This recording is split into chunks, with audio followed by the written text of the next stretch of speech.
Welcome, ladies and gentlemen, my fellow reptiles, to misconceptions about Easter, things that you probably did or didn't already know. Because boy, those Christians do like to take credit for holidays that they actually didn't create.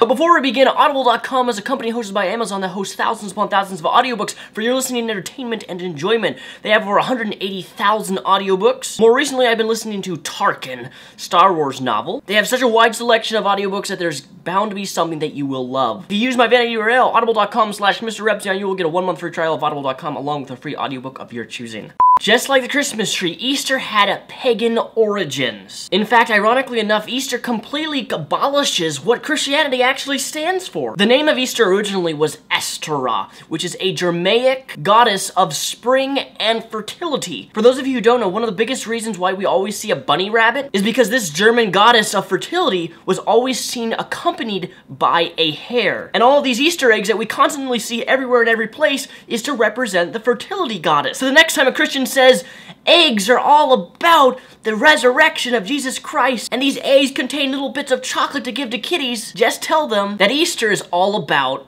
sex. And let's not forget, Christians are not a fan of sex. Christians always seem to like to take credit for things that they didn't actually start. Taking your Easter eggs and dyeing it red to represent the bloodshed of Jesus Christ. You did not create that wonderful creative idea. In fact, egg decorating all the way back thousands of years ago was done with ostrich eggs. But it actually originated with the Greeks, the Egyptians, and the Persians. And then in the Mesopotamian age, Christians just thought, hey, let's kind of adopt this tradition and make it our own to represent Jesus. All the way back in the 19th century, eggs were once used as birth certificates. A lot of families that were poor who couldn't travel to certain towns and cities would use an egg with identification of a specific family member, and they would dye it and color it with the name of the child and of the date that the person was born. And shockingly enough, this was actually a perfectly legal act that they could do, and the authorities had no problem doing it. But it just makes me ask the question, what if someone eats your birth certificate? What if you sat on your birth certificate? Egg birth certificates don't seem like a really reasonable, logical approach to me.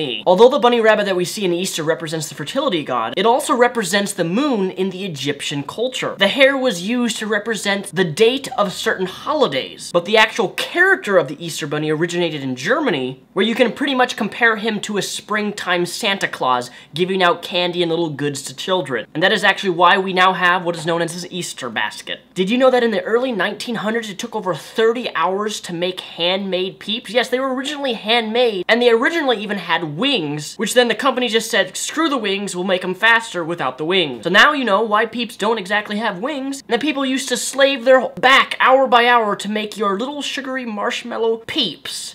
I, for one, personally hate them. Perhaps one day you were eating your chocolate bunny and realized, why exactly is it hollow? Well, a lot of kids back in the early days when they used to have eggs and chocolate balls and chocolate bunnies, they used to have little items in these types of candy. The problem is that kids were choking on the items in the candy, and some of them even died. This is why we have hollow chocolate bunnies, is because people kept dying and choking to death on, well, candy. That's all for this video, ladies and gentlemen, my fellow reptiles. Hope you enjoyed these misconceptions / facts about Easter that you probably did or already didn't know. My name is Daniel Sulzbach, also known as Mr. Repzion, and I'm going to go enjoy some big, old, fat, juicy ham for my Easter dinner. I suggest you do the same and get high on some caffeine.